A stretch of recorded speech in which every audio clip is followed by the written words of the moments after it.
And welcome back. I was going to try to get in one more tonight. My name is Rusty, and this is my horror movie channel. My series called Scream with Me. Um, I want to talk now about one of my favorite movies. It's in my definite. It might be in my top five, but definitely in my top 10 of 2019. This is the wonderful Octavia Spencer in the horror movie Ma. Get Home Safe, which is going to be hard to do. Ma was released in 2019. It was directed by Tate Taylor and stars Octavia Spencer, of course, Diana Silvers, and Juliette Lewis as the character Diana Spencer, Silver's mom. So, what is this movie about? Well, Octavia Spencer plays a child of the 80s, grown up in 2019. She is a profoundly lonely woman who has a mundane job, lives a mundane life, and she runs across this group of teenagers who are trying to get an adult to buy them liquor at an off license.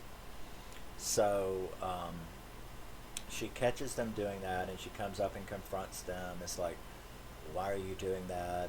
And she kind of like, you start seeing flashes early on of her psychosis, but she's very charismatic, and she's like, "What are y'all doing?" And she's like, "I see what you're doing. How dare you ask me to, ask me to break the law, and stuff like that." But then she's like, "Okay, I'll do it." So she buys them the liquor. She goes into off license for them and buys them the liquor, and then she not only does that, but she's like, why don't y'all come back to my place? I've got a place out in the middle of nowhere, and you can party there so that you don't get in trouble on the streets. So this begins the symbiotic relationship between her and these young adults. They, of course, are using her for her place, a place to party and hang out. She is using them, and to buy them alcohol and weed. And they are using her for that, and she is using them for company to be accepted. And she sort of starts reliving her youth. Now, if you've ever seen the movie Terror Train with Jamie Lee Curtis, the foundational reason for the psychosis of the killer in Terror Train is the same thing in Mom: high school bullying and extreme high school bullying incident, humiliating, horrible incident. So as Ma and these kids get closer and closer, she begins to exhibit sort of psychotic behavior. They're not allowed to go upstairs. They stay in the basement where there's a basement entrance. She turns the place into this really cool disco-like place. It's really interesting. But she shows her psychosis kind of early. There's a scene when they're first down there that she actually pulls a gun because of some things that a couple of the kids say. She pulls a gun and makes one of them strip, one of the guys strip in front of his friends. And you're actually taken aback and kind of scared for a second because she looks completely serious. And then it turns out she's like, I'm just playing. And you're like, okay. Well, she damn sure didn't look like she was playing. And I think that's when you saw that there is something deeper going on with this woman. And yeah, it turns out that one of the group is the son of one of her high school classmates. As a matter of fact, the son is, is the classmate that he is the son of is the guy she had a crush on in high school. He is also the guy that orchestrated the horrible bullying incident, which was horrible. It was a horrible bullying incident. They tricked her into doing something not too dissimilar from Terror Train with Jamie Lee Curtis. They trick her into doing something is totally humiliating, um, and she has been building this resentment and anger all this time. And Juliette Lewis and Diana Silvers, she plays a new girl that has just joined the school. Juliette Lewis is her mom. And she hooks up with that group, who then hook up with Octavia Spencer. So that's how she's involved in it. And she's kind of like a good girl, you know? And these kids are a little bit wilder, but Ma sort of encourages it and becomes a little wild herself. I mean, you can tell that she is basically reliving her lost youth because of what they had done to her, had traumatized her so much. So she's reliving it. Now, what's interesting is that when the father finds out, her classmate, when he finds out that his son and his son's friends have been hanging out with her, he like invites her out on a date. And this is as you are learning her history. He invites her out on a date and gets her into a public place where she gets all dressed up. And I'll be damned if he doesn't virtually humiliate her again, just like he had done in high school. And I think that that is what broke her, was, you know, when he did that, I think that's what broke her. I think she was going to break anyway, because her behavior had become so stalking-like about this group of teens that they had started like saying bad things about her, calling her crazy, not wanting to go out there anymore. But that's okay, because she had a whole other group. But here you are being rejected again. So not only was she abused, bullied, and rejected as a youth, she starts reliving her youth only to have the same fucking thing happen to her again. She's used. She is, you know, and I'm kind of like, I'm not trying to make her out to be a victim, but she is a victim. As we've discussed in other movies, you can feel sorry about someone's horrible behavior while at the same time acknowledging where it came from. And what they did to her was horrible, and what the kids are doing to her, using her. But at the same time, she's also lost her fucking mind, and she's crazy too. So it's, once again, around and around we go in the same circle of abuse, psychological and emotional abuse, that people heap upon one another in this country, especially, it seems, but everywhere. So once that happens to her again, she completely loses them. Now, during this time, you find out why they didn't want her to go upstairs, which had always creeped me out. And when the couple of girls do go up there, I admit I got like really anxious, because I'm like, I don't know what this bitch is hiding up there, but I bet it's not nice. And it's not. It turns out that one of their classmates at school, they didn't even know, is her daughter. And she's been abusing her daughter, keeping her pretending to be sick, Munchausen syndrome by proxy, that type of thing. She's been like making her sick, keeping her from going out, keeping her from being social, all because of what was done to her as a child, or as a high school kid. So they kind of showed that consequence as well. Now, when she actually finally does lose it in a big way, and the way this movie ends is fucking phenomenal. What she does to that bully, who was now an adult bully, who did it to her again, was, oh my god, it was horrible. it was horrible, but you couldn't help but feel some of those I spit on your grave vibes, where yes, this is bad, but they kind of deserved it. And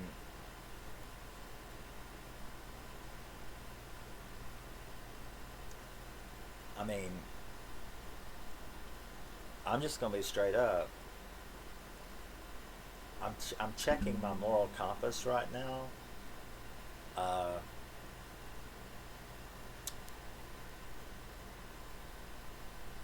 I think that bitch that got hit with a truck, I think she did deserve it, and what she did to this guy, I think he deserved it.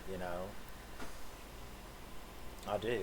I'm sorry, but it's just like I spit on your grave. I think they deserved it. Um, Now, what was done to the teenagers, that was not okay. Um, they were kind of being asshole too, but not enough to deserve any kind of problem like that to that extent. The guy's dad that had abused her in school, and the snooty bitch that was there's a scene in it where she runs over her with a truck. Uh, I can't remember exactly what she says, but she says something as she's looking back, and that was a shocking scene. I remember what happened. You're like, oh shit, and she looks through the rearview mirror, and she says, I can't remember exactly what she says, but you're like, ooh, wow, that was good. Burn. But yeah, and then what she did to the dad will creep you out. It will creep you out. It will definitely give you the I spit on your grave creep out about, how she, let's just say, dispatches him. And but it has a happy ending and a sad ending at the same time. The kids and her daughter receive a happy ending, and she, though, she's ended, but the way it's just really sad. And I think it really brings home the effects, long term effects, of emotional, psychological abuse and bullying. Um, I'm not one of those who, you know, I'm like the Eagles song, Get Over It. There is a line at which a lot of people try to excuse behavior and blame things on their past. And it's like, you know, there are lines at which that's valid. But then there are lines that underneath that is just not, quit making excuses for what you are doing. Um, the stuff that was done to her was extreme enough that it justifies some of the actions in this movie. Not all of them, though.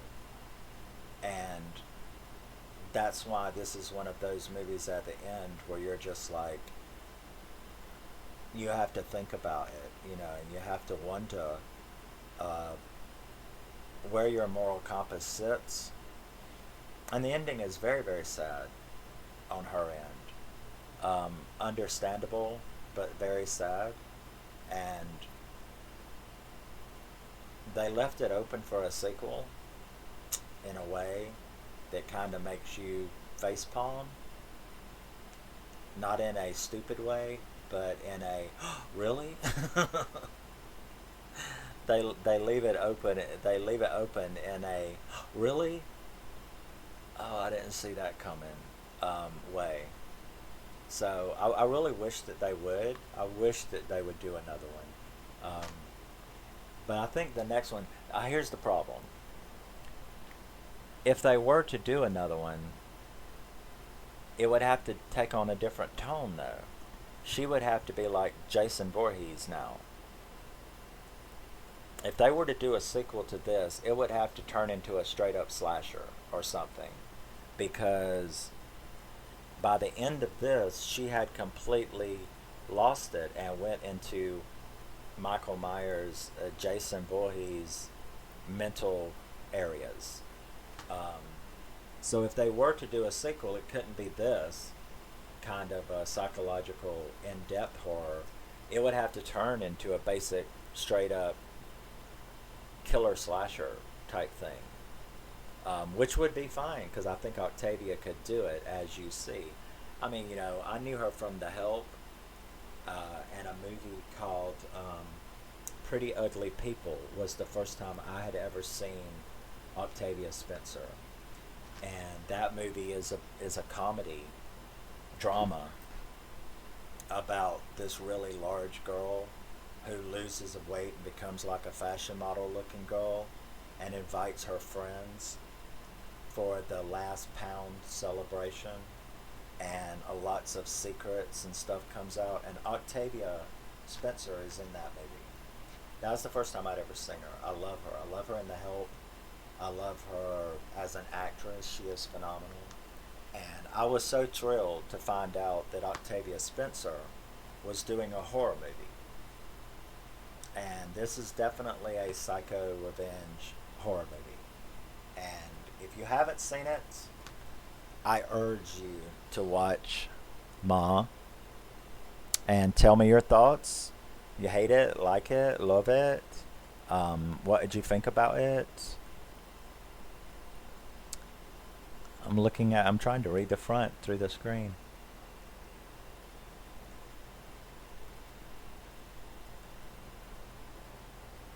It says what? From the producers of Get Out and Halloween? Yeah. It's definitely a horror movie. There's no doubt about that.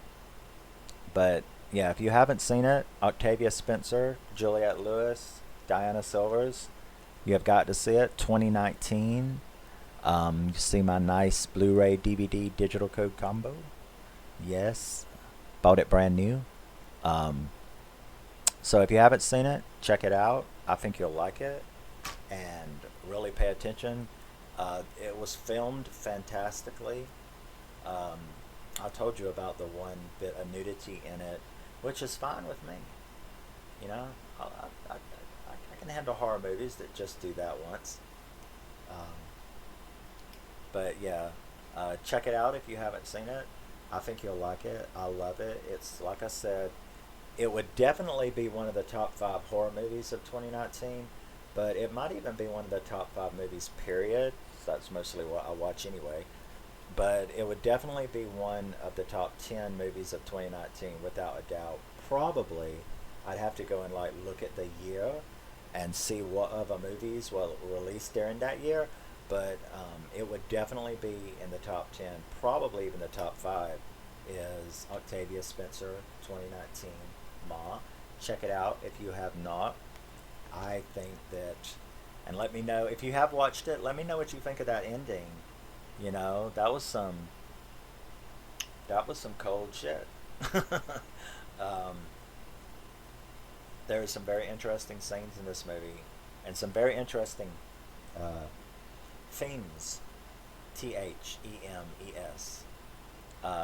in this movie, and people think I have a speech impediment or something. I don't. I just have an accent. But um, yeah, 2019, Ma, check it out. I really appreciate your time and checking out me videos. And if you know anybody that likes to watch people talk about horror movies and discuss them, let them know about me channel. As you can see, I don't really take part in too much self-promotion. I don't do that other stuff that other people do, like Patreons and TikToks and, come do this for me and buy me a coffee and give me money and stuff like that. I don't do any of that, not because I'm such a goody two-shoe or something. I don't know, I just don't do any of that. I'm just here to converse and enjoy and be amongst other horror movie fans and talk with them and have a good time with them and hope that they will talk back to me about their views on the movies that I do, and what they would like to see me do if I own it. If I own it, which, if you like horror movies, I'll probably own it. unless I hate it. But there you go. So, thank you for joining me again, and I will see you in the next one. Love you. Will miss you.